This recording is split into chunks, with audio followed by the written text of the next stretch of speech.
behaving as best as it's been yet. It's pulling 1/3 of an amp, running symmetrical at 9 volts.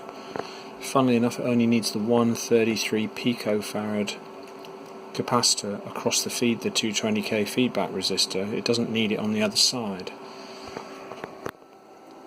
If I pull that capacitor, you see the noise goes horrendous.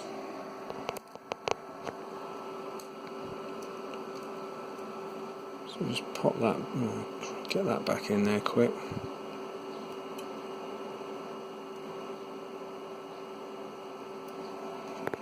And what's it? Oh, just lost something there.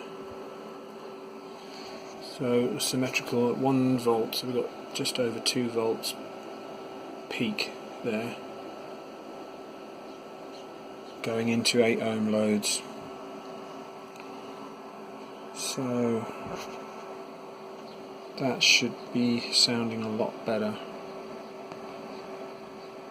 and it has to be at 9 volt. Any lower than that,